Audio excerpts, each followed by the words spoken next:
I have to change the the topic this month.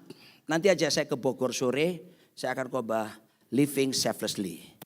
Tapi saya nyambung apa yang dikatakan Pak Arifin tadi sama kecilnya.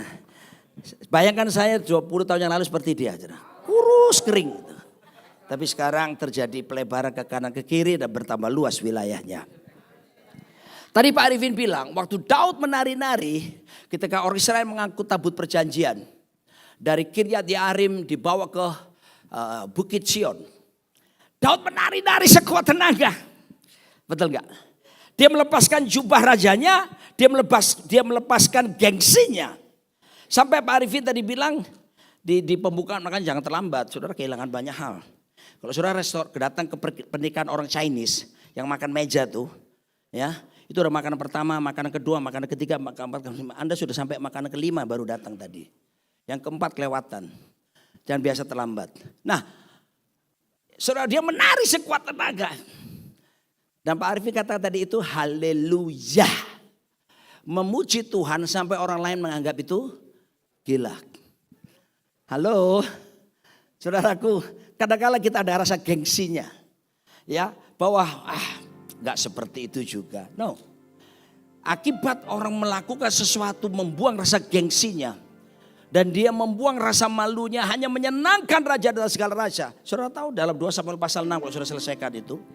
Di sana dikatakan Daud itu akhirnya memberi makan rakyatnya triple portion. 3 porsi kenyang semuanya. Waduh saudaraku, saya percaya saudaraku. Kita pasti akan jadi berkat kalau kita mau sungguh-sungguh melakukan yang terbaik bagi raja kita. Tolong ditayangkan. So we have to redefine what is worship. Kita harus meredefinisikan kembali. Apa itu penyembahan sebetulnya? Orang berpikir penyembahan itu ya kayak tadi itu kebaktian, kita nyanyi, angkat tangan, lalu kita nari-nari, lalu kita sujud, bertelut atau apa. Ya itu juga disebut penyembahan. Tapi itu bagian kecil daripada penyembahan yang seharusnya. Sekarang sebelum saudara lebih jauh. Sekarang tolong shifting over handle. Oke, kita sedikit kecewa tadi Pastor Ryan tidak bisa datang. Sekarang saudaraku arahkan pandangan saudara kepada Kristus. Dan tentunya kepada hamba Tuhan yang kecil mungil ini. Oke. Sekarang saya ajak begini. Saudara ngerti the whole story about my message today is. Bayangkan saudara sedang melihat bangunan ini. Oke, kita ada di bangunan Raja Wali Place di Setiabudi Kuningan Jakarta. Dan bangunan ini harus dibangun dari fondasi. Setuju enggak? Setuju ya? Tanpa fondasi tadi nari-nari kita beresiko loh. Ya, ambruk. Next slide. Bayangkan sekarang, saudaraku, kalau penyembahan itu sebetulnya dimulai dari sebuah apa yang disebut dengan fondasi. Ya, tapi sebelum jauh ada tulisan di belakang saya ini, drawing near to God is a special invitation. Ya, mendekat kepada Tuhan itu undangan khusus loh saudara, spesial. Saya terima undangan dari Presiden Republik Indonesia yang ke-7 yang lalu. Bapak Jokowi. Undangannya sederhana. Menghadiri upacara bendera 17 Agustus di Istana Merdeka. Waktu saya terima itu saudaraku. Saya senangnya Presiden Republik mengundang pendeta kecil mungil ini. Saya datang ke sana bersama Pak Timotius Arifin. Ya, lewati proses pemeriksaan yang ketat, maklumlah istana. Dan saudaraku, akhirnya saya sampai di sana. Dan saya ambil HP saya langsung selfie. Pak Jokowi jauh di sana. Saya di sini saudaraku. Tapi bangganya saya diundang Presiden Republik Indonesia. Tahukah saudara? Tuhan itu lewat Yakobus 4 ayat ke-8. Next slide. Mengundang draw near to God. And He will draw near to you. Mendekat kepada Tuhan. Dia akan mendekat kepadamu. Ini undangan Tuhan buat setiap kita. Saudara, saya diundang waktu itu pagi hari. Itu jam 8 ya upacaranya. Jam 7 saya sudah datang. Saudara nangkap maksudnya ya? Saya diundang jam 8. mulai upacara. Jam 7 saya sudah ada di lokasi dengan Pak Arifin. Kenapa? Saya harus berikan penghormatan kepada presiden.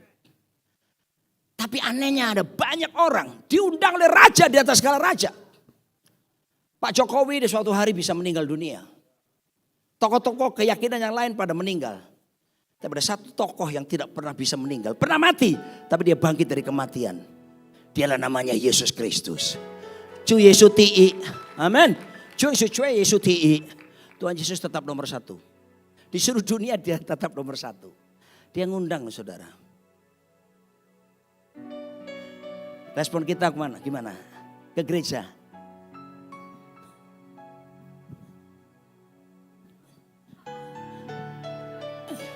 Ayo cepetan kita terlambat.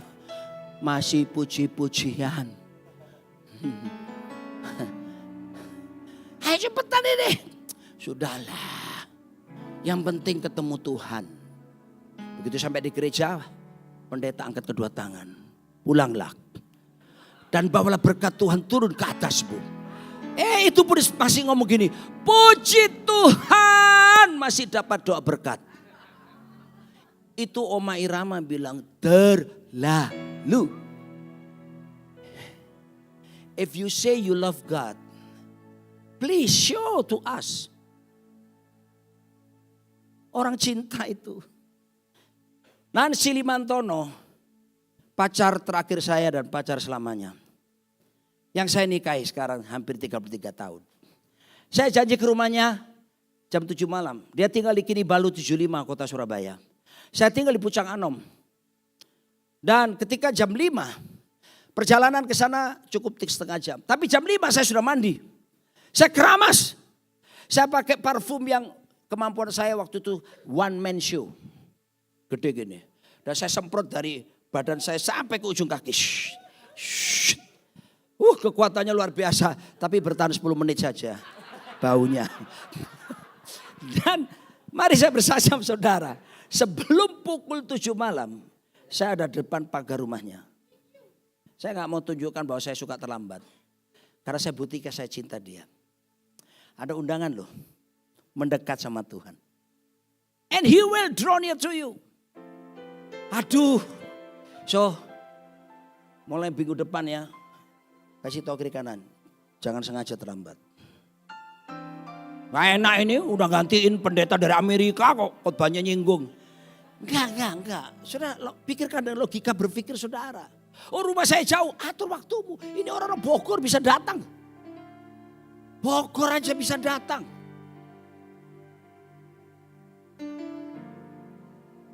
Tolong jangan lihat saya dengan mata seperti itu. Next slide lagi. So kita mulai dengan fondasi. Katakan dengan saya fondasi. Jadi begini. Dalam kitab Kejadian pasal yang ke-2. Ayat yang ke-15. Tolong Santos sajikan karena tidak ada di situ. Ini fondasi ya. Supaya saudara kalau memuji Tuhan itu sudah ada gambaran. Fondasi itu seperti ini. Kejadian 22 ayat yang ke-15. Santo. Ya, petugas multimedia kita ini namanya Santo. Ya, tapi bukan Santorini atau Santo Petrus atau Santo saja. Kita baca ayat 1 ayat ini ya. 1, 2, 3. Tuhan Allah mengambil manusia itu dan menempatkannya di dalam taman Eden untuk mengusahakan dan memelihara taman itu. Nah, ini Eden itu artinya the place of the presence of God, the spot of His presence. Tempat hadirat Tuhan atau titik hadirat Tuhan. Jadi Adam ditempatkan di situ. Lalu dapat tugas pertama begini. Usahakan. Kerja. Dengar. Bahasa Ibrani pakai kata di sini adalah abad. Turunannya adalah avodah. Bahasa Arabnya ibadah. Bahasa Indonesianya ibadah. So maksudnya apa nih Pak? Begini. Pekerjaanmu merupakan wujud penyembahanmu. Saya ulangi ya. Pekerjaan kita merupakan pelayanan keimamatan bagi Tuhan. Dan kata lain, pekerjaan kita merupakan penyembahan kita di hadapan Tuhan. Tidak ada nyanyinya, tidak ada bahasa rohnya, tidak ada musiknya. Makanya saya beritahu saudara, kalau orang tanya sama saya, definisi penyembahan itu apa? Tolong saya sajikan. Kolose 3 ayat 23 itu jawaban saya. Apa saja yang kamu perbuat, perbuatlah dengan segenap hatimu seperti itu Tuhan dan bukan untuk manusia. That's worship. Kenapa saya harus katakan ini? Sebab banyak orang melupakan bangunan, dasar bangunan, fondasi. Banyak orang di gereja dia memuji Tuhan. Dia berkata haleluya. Begitu keluar gereja, dalam bisnisnya, rumah tangga, halilupa bahkan halilintar. Kenapa banyak anak-anak muda generasi Z gak suka ke gereja sekarang? 2 penelitian saya sadur. Pertama, George Barna dari Barna Institute di Amerika. Kedua, Bilangan Research Center BRC Indonesia. 2 penyebab utama kenapa anak muda generasi Z malas ke gereja lagi. Maaf ya saya harus sebutkan, ini penelitian ilmiah, jadi ini kenyataan. Pertama, mereka mendapatkan anak-anak mudanya, orang-orang di gereja apa? Suka menghakimi, judgmental spirit. Nanti kalau anak muda datang ke gereja pakai anting-anting, dilihat dari atas kepala sampai ke kaki. Makhluk dari luar angkasa mana ini? Kalau ada anak muda pakai celana jeans yang bolong-bolong, dibilang anak kere, miskin ini. Memang lain zaman saya dulu, kalau pakai jeans lubang-lubang, dibilang anaknya orang miskin. Sekarang malah sengaja dilobangin. Itu David anak saya. Fit, kamu sini sebentar, Fit. Kamu sini sebentar. David anak saya ini, dia sengaja terbang dari Surabaya, dia ada pekerjaan di Surabaya. Tolong kamu naik dulu. Saya suruh terjemahkan Ryan Pina seharusnya. Tadi pagi saya omeli dia. Fit, mau menerjemahkan kok pakai jeans bolong-bolong. Judgmental spirit. Tanpa sadar saya mengkritik anak saya nih. Bolongnya piro, 1, 2, 3, banyak. Saudara, akhirnya mereka tidak mau ke gereja. Penyebab kedua, I'm sorry to say like this. Mereka bilang orang gereja suka munafik.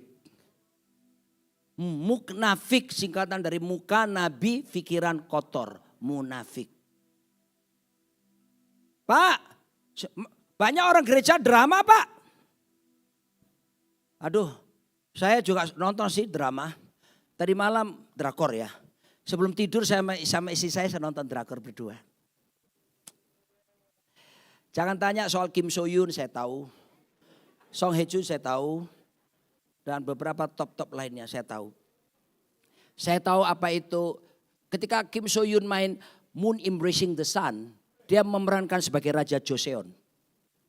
Beberapa bulan kemudian saya temukan dia bermain menjadi mata-mata Korea Utara untuk Korea Selatan. Lalu terakhir saya nonton dia tahun lalu ya. Queen of Tears. Menantu konglomerat. Orang yang sama peran berbeda-beda. Silakan kalau itu drama Korea. Tapi berapa banyak orang Kristen, orang yang sama tapi hidupnya beda dengan gereja, beda di kantor, beda di keluarga. Mari saya beritahu saudara, itu yang anak muda bilang munafik. Bahasa Inggrisnya, bahasa Yunaninya munafik itu adalah hipokritos. Bahasa Inggrisnya hypocrite. Bahasa Indonesianya hipokrit. Ini lagu yang cocok saudaraku. Sebutnya itu sama dengan apa? Topeng. Lagu ini kita nyanyikan sama-sama. Siap. Buka dulu topengmu. Buka dulu topengmu. Biar ku lihat wajahmu. Biar ku lihat wajahmu. Semua tangan kanan ke atas, gerakan saya. Bukan sulap sebarang sulap, bukan sihir sebarang sihir. Sudah? Pegang pipi bagian kiri bawah. Tarik keras-keras semua topeng kita. Gerak! Buang jauh-jauh ke sana. Kasih tahu sebelahmu, inilah saya apa adanya. Saudara, ingat ya, simple. Jadi fondasinya gedung ini, fondasi dari sebuah yang disebut worship, penyembahan. Itu apapun yang kamu lakukan dengan segenap hati seperti itu Tuhan dan bukan untuk manusia. Itu penyembahan. Udah. Oke, kalau kamu tidak hidupi fondasi ini, anak muda bilang munafik. Oke, setuju ya? Oke, setelah fondasi kita naik ke atas sekarang. Apanya? Tiang-tiangnya dan dinding-dindingnya.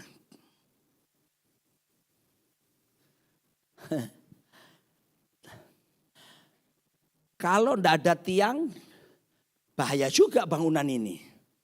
Amin. Maka saudaraku dikasih Tuhan, ini yang penting. Untuk menggambarkan tiang-tiang dan dinding bahkan atap dari gedung ini, maka kita akan kembali kepada dalam dunia ilmu teologi namanya the law of first mention. Hukum pertama disebutkan. Next slide. Kapan satu kata di dalam Alkitab pertama kali muncul di Alkitab, sarjana-sarjana teologi itu menyebutnya the law of first mention.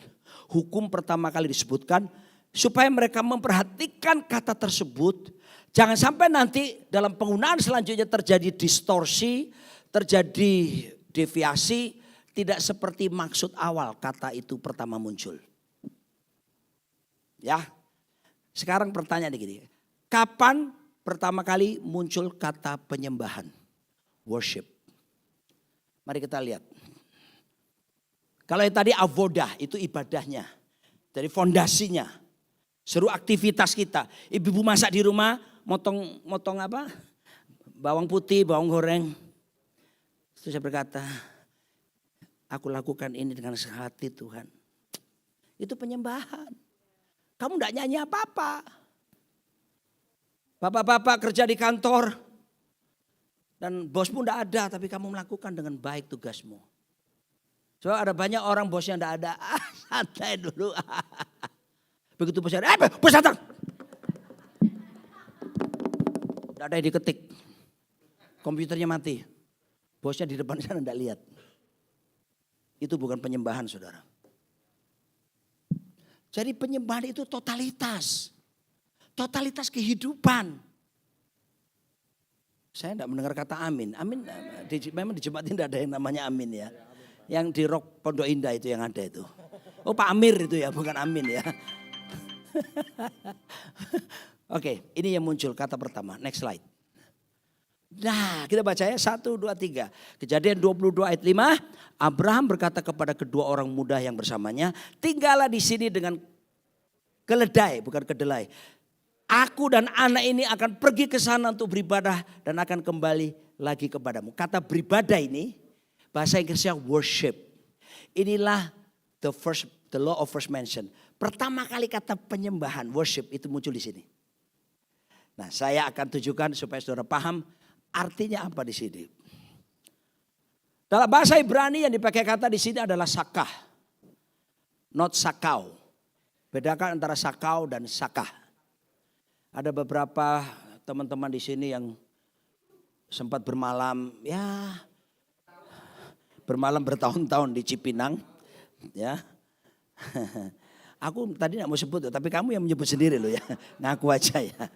Ada beberapa saudara-saudara di sini yang dulunya nginepnya tahunan saudaraku ya, sampai 7 tahun di Cipinang, karena berhubungan dengan apa yang sakok nih.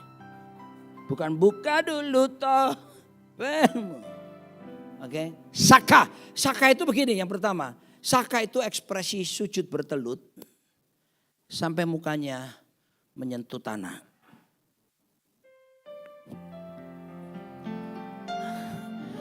Jarang gereja menggunakan. Saudara sepupu kita kalau sembahyang begitu. Tapi pertanyaan mendasar begini. Pak Roni, kapan saya jumpai Abraham di sini? Sujud bertelut mukanya sampai ke tanah. Tidak ada di sini kan. Saya jelaskan. Abraham tidak melakukan tindakan fisik ini. Tapi mari kita lihat sebelumnya. Sampai akhirnya Alkitab mengatakan bahwa itu disamakan dengan Saka. Abraham tunggu punya anak nih. Sudah opung, akung, opah. So tua dia. Mungkin jalannya sudah gemeter gini.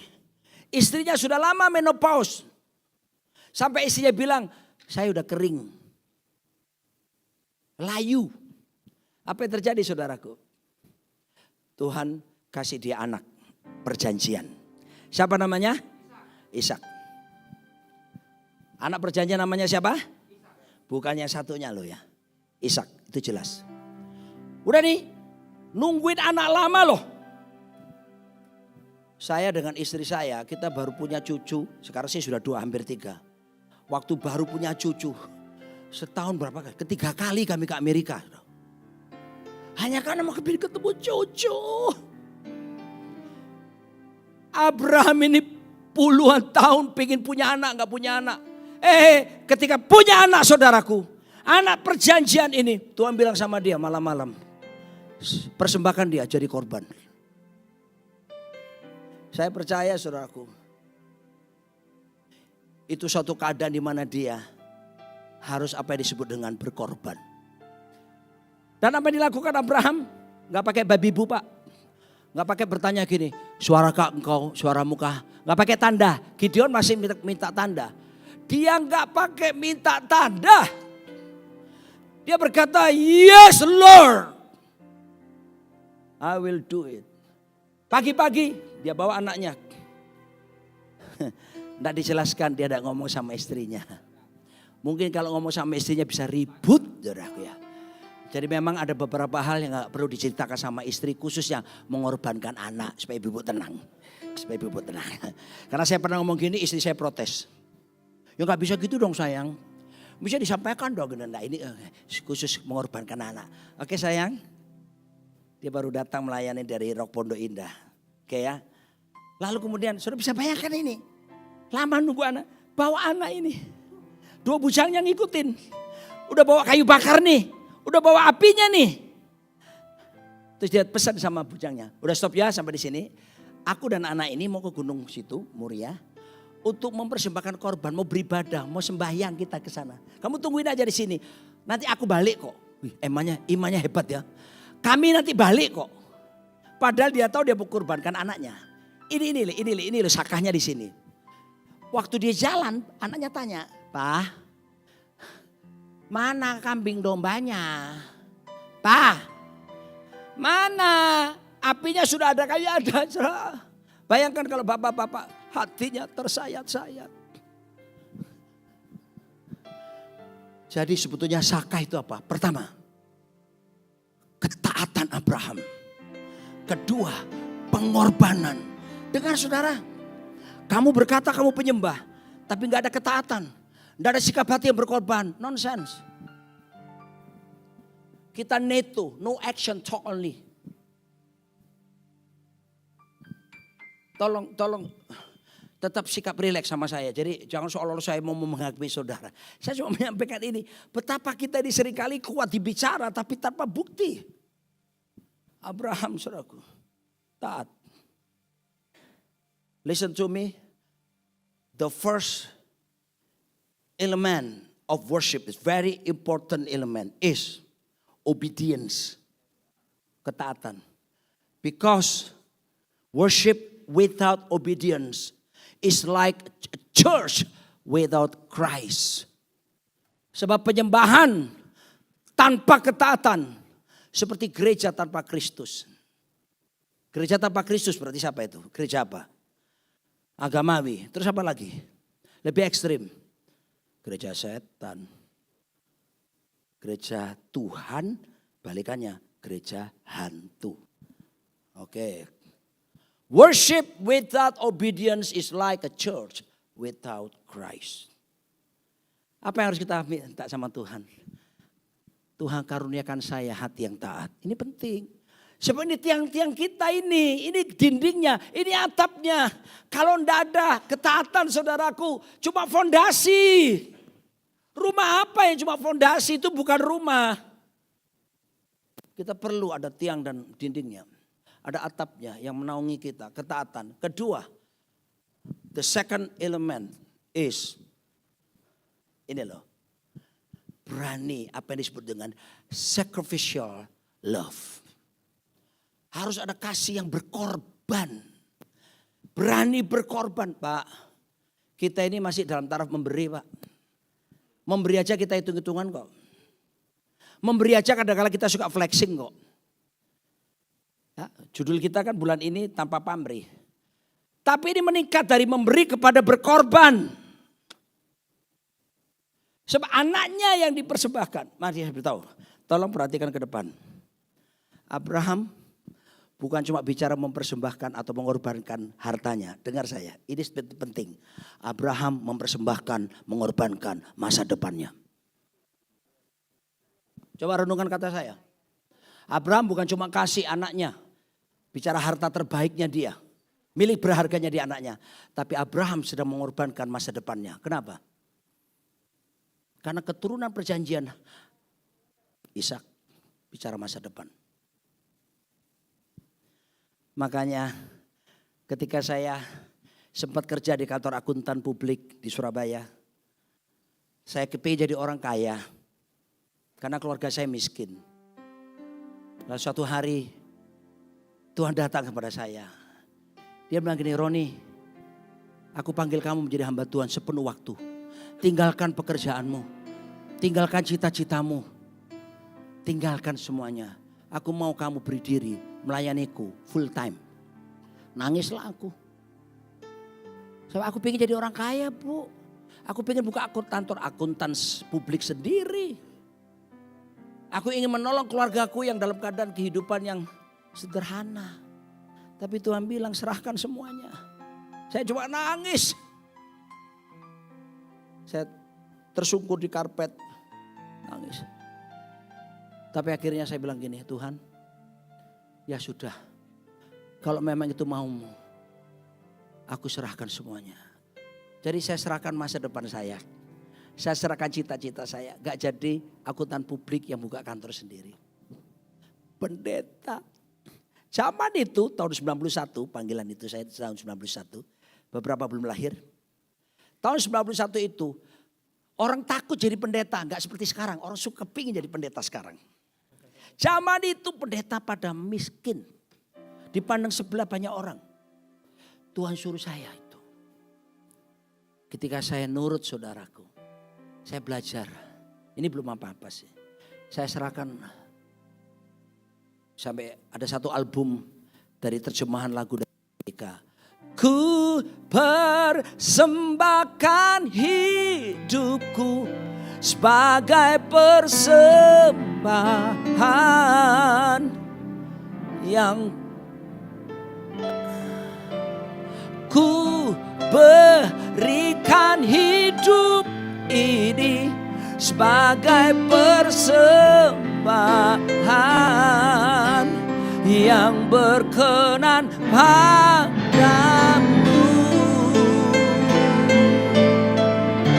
Berikan hidupku kepadamu Tuhanku.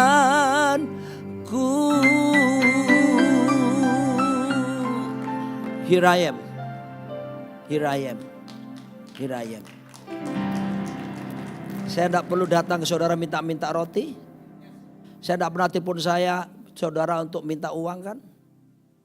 Saya dipelihara oleh raja di atas segala raja. By the grace of God anak-anakku bisa lulus. Tiga-tiganya master di Amerika.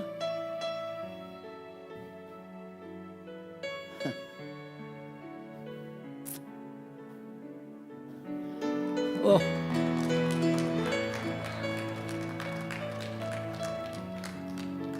Orang Manado bilang sudah jo. Kenapa ngana hitung-hitungan yang Tuhan? Ngapain?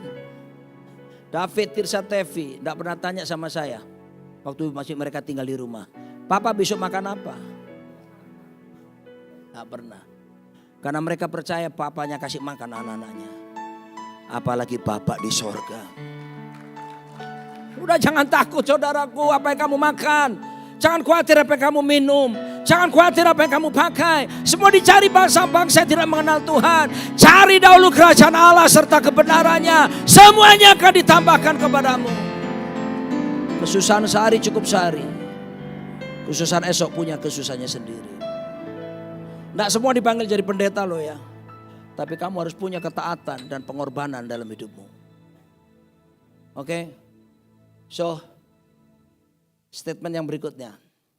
Singing a spiritual song does not make you spiritual, my friend.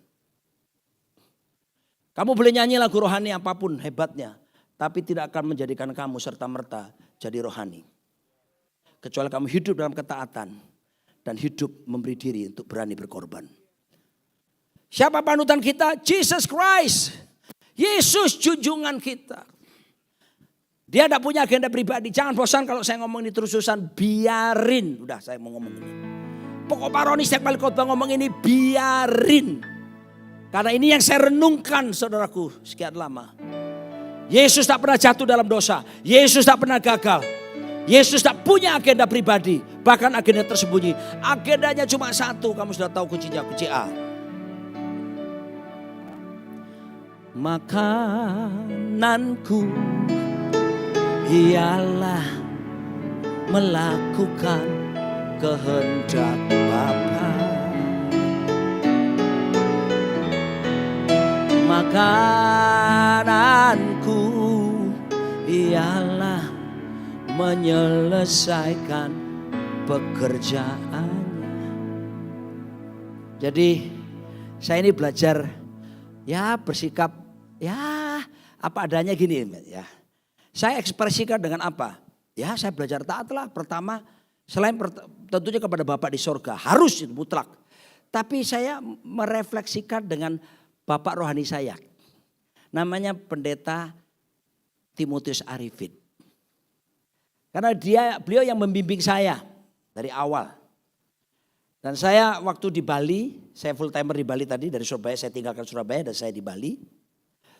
Saya hanya sebagai, saya berpikir aku serahkan hidup saya, aku cukup pemimpin pujian. Sudah, that's it. Itu yang saya rindukan waktu itu. Pak Arifin bilang, Roni, saya utus kamu pergi ke Pulau Lombok. Merintis gereja di sana. Saya belum sekolah Alkitab waktu itu. Saya cuma lulusan akuntansi Erlangga Surabaya. Tidak punya pengalaman pengembalaan. Saya tidak tahu tuh pastoral counseling apa. Betul. Saya cuma bisa berkata, yes sir. Berangkatlah aku terbang ke Mataram, mulai dari 15 jemaat. Namanya Mbak pernah menggembalakan, masih bodoh Pak, banyak salah Pak. Aku dimarahin banyak orang, aku dituding-tuding sama orang. Saya dikamu-kamukan sama orang Mataram. Karena tidak cakap, masih belajar. Learning by doing. Aduh saya disuruh mandikan mayat. Saya tolak. Marahlah jemaat. Nah aku ya kan geli mandikan mayat. Tuntutan banyak, ini ada orang Mataram ngerti. Karena di gerejanya lamanya dia dulu gembalanya memandikan mayat. Lalu pindah ke gereja kami menuntut saya mandikan mayat. Saya bilang sudah ada tuh petugas-petugasnya, kita ada pelayanan kalau di Rokan Alpha Omega. Tetap gak mau minta saya. Lalu gak mau ke gereja lagi. Gara-gara gak mau dimandikan mayat keluarganya.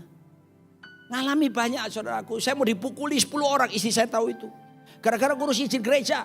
Mau digebukin orang besar-besar. Saya tuh jangan bayangkan sekarang. Kecil 20 tahun yang lalu. Banyak. Udah ya. Dari 15 orang. By the grace of God. Tuhan kasih kita. Bahkan kita dihina. Hei bilang pendetamu. Kan Pulau Lombok disebut Pulau 1000 Masjid. Pulau 1000 Masjid loh. Jadi ngurus izin gereja itu tidak semudah itu. Ada orang yang sudah senior jadi Kristen. Udah bisnis pengusaha, salah satu pengusaha terkemuka di Mataram. Panggil saya. Roni ingat ya. Sudah tua dia. Saya om ini puluhan tahun di Mataram. Tidak ada gereja jemaatnya lebih dari 200. Lihat perkataan om. Saya tolak saudara. Saudara. Waktu kami urus izin gereja. Orang Kristen yang di luar ngomong gini. Bilang sama gembala lu. Tunggu ayam kentut.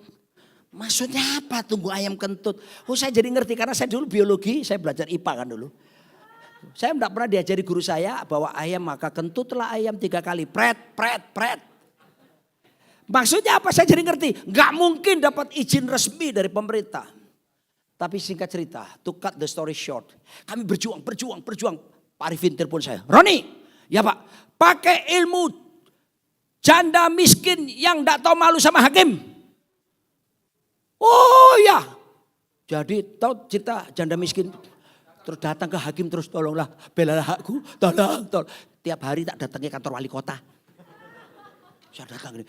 Wali kotanya sampai dia tahu saya duduk di situ ya. Dia dari mobilnya keluar. Dia cuma lewat gini.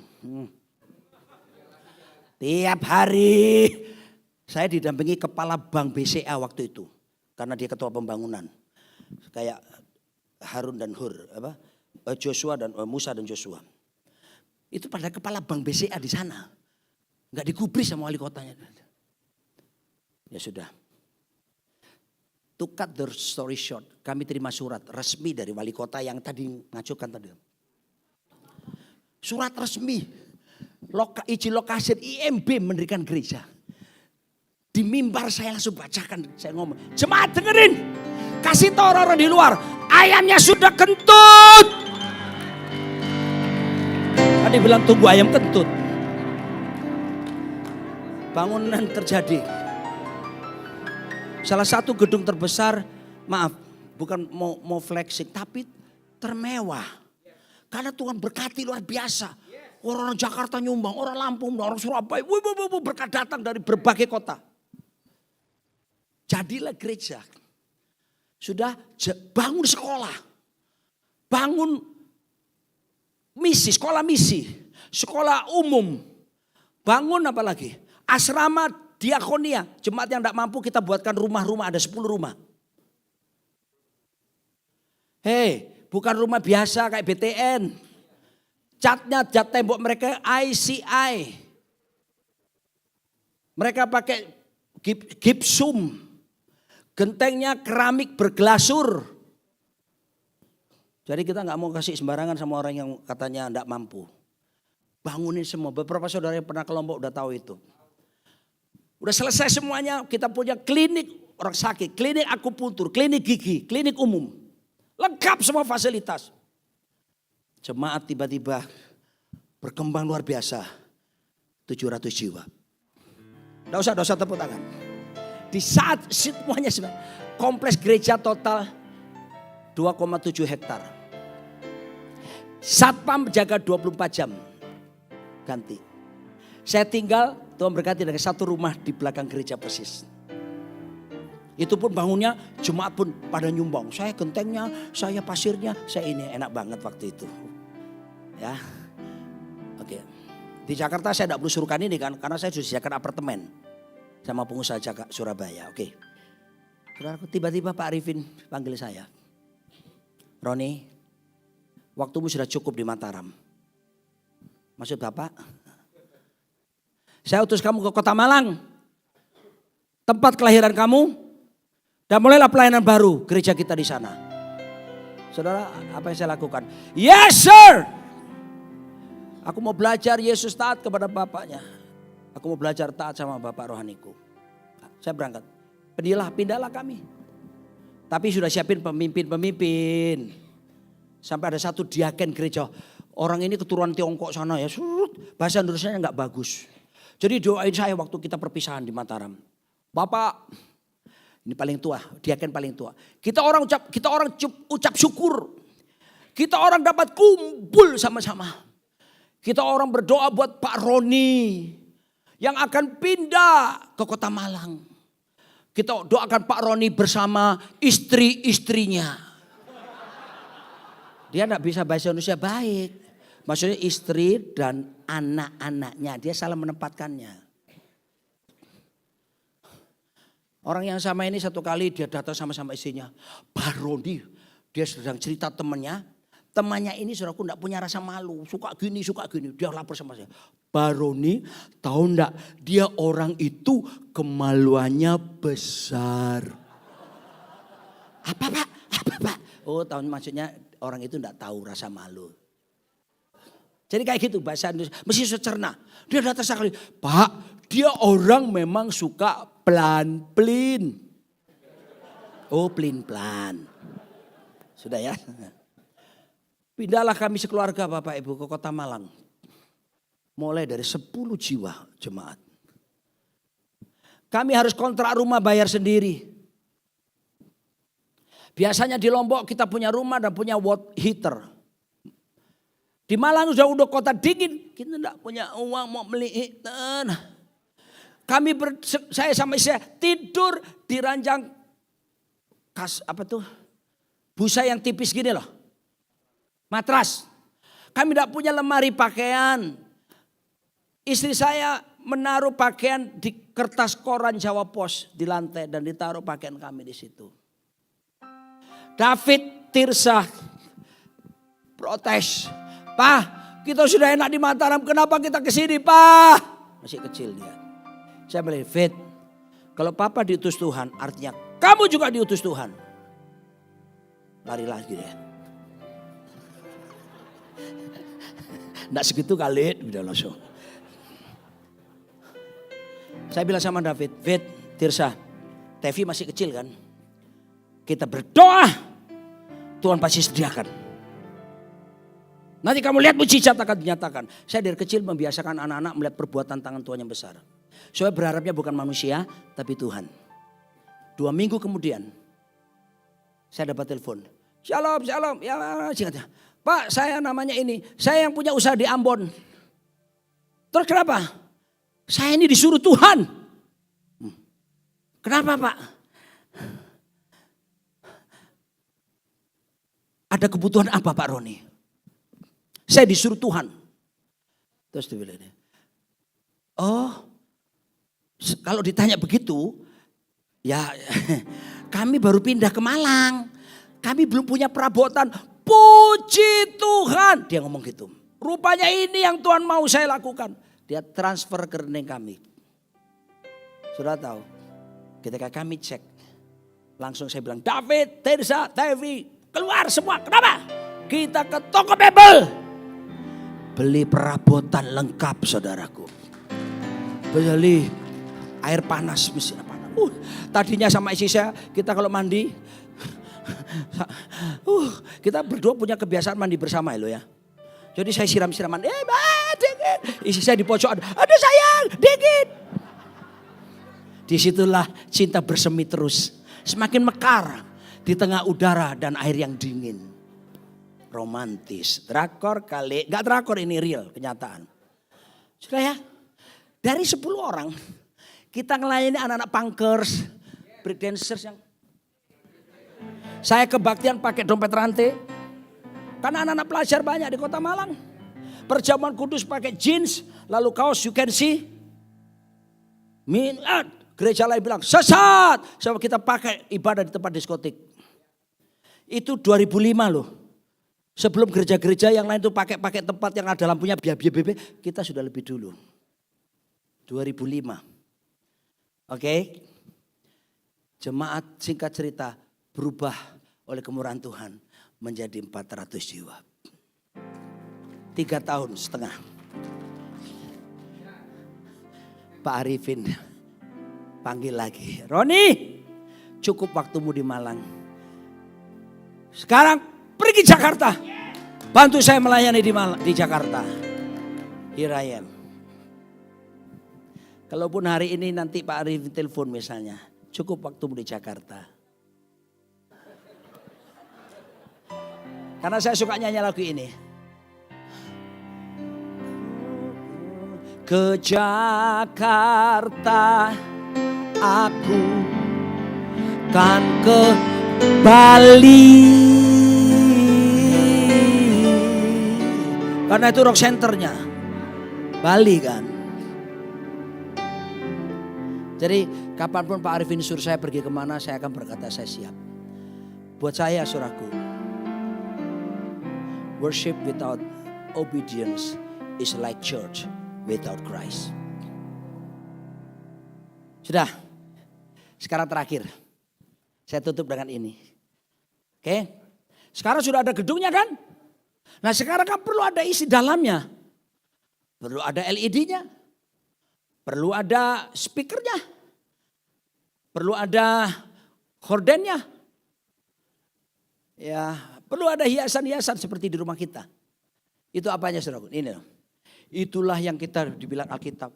Hai segala bangsa bertepuk tanganlah. Elu-elukanlah Allah dengan sorak-sorai. Saudara waktu tepuk tangan, angkat tangan, saudara nari-nari apa semuanya. Itu dalam konteks seperti bangunan, itulah isi dalamnya. Itulah perabotannya, itulah kursi-kursinya. Makanya ekspresikan, saya heran ada orang memuji Tuhan kayak patung gini. Oh dia terbiasa rumah tanpa perabotan. Paham saudara ya? Nah sekarang sudah bawa bangunan ya. Sudah ada gambaran sekarang? Saya ulangi. Fondasinya tadi semua yang kamu lakukan itu harus jadi penyembahanmu. Pekerjaanmu apapun. Jadi tidak ada munafik lagi. Sama di gereja, sama di luar gereja. Itu penyembahan, itu fondasi. Tiangnya, dindingnya, atap semuanya itulah sakah. Saudara melakukan sikap ketaatan dan berani berkorban bagi Tuhan. Sekarang isi dalamnya, aksesorisnya. Itulah tepuk tangan, angkat tangan, saudara menari-nari dan sebagainya. Tapi sebuah bangunan, perabotan boleh mewah, bangunan boleh mewah. Tapi kalau tidak ada atmosfer cinta di situ. Ayo.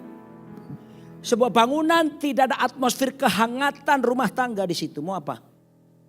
Rumahmu boleh mewah tapi kamu suami istri tengkar terus. Kamu suka tinggal di rumah itu. Kamu akan berpikir segera menjualnya. Dan kamu kasih minum suamimu kopi campur cyanida. Selesai dia. You need the atmosphere of this building. Halo. Kok enggak, semuanya enggak respon gini sih. Jangan karena kecewa Ryan Pina enggak datang. Saudara butuh enggak atmosfer yang indah di sebuah rumah? Home sweet home, home bless home. Butuh enggak?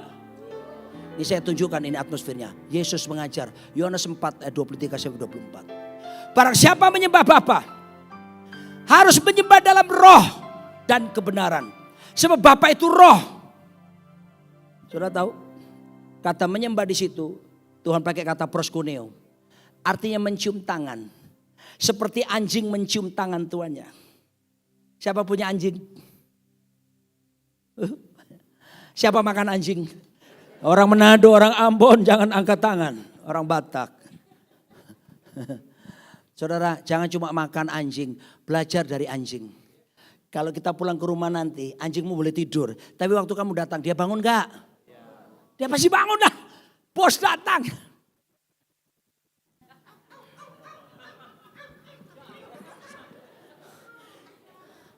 Setelah itu dia gini. Hak, hak, hak. Gonggongannya beda dengan gonggongan kemaling. Hak, hak. Waktu saudara keluar dari mobil, saudara ulurkan tangan. Yang dia lakukan apa? Dicium tangan, dia jilat tangan saudara. Kalau saudara mau teruskan lagi. Saudara berlutut. Dia akan memeluk saudara.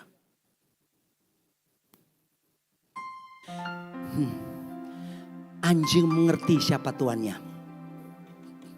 Anjing punya rasa kangen rindu sama tuannya. Itu atmosfernya Pak. Gedung ini kalau tidak ada atmosfer hadirat Tuhan mau apa kita? Kalau nggak ada atmosfer kerinduan kepada Tuhan, kangen sama Tuhan, penaklukan kepada kurios Tuhan kita. Rumahmu mau jadi apa sekalipun rumah mewah? Makanya kita butuh the atmosphere, God's presence yang kita butuhkan. Dan kalau itu terjadi, sebuah bangunan akan nampak cantik bukan cuma dari luar. Tapi waktu masuk ke dalam. Your presence is heaven to me.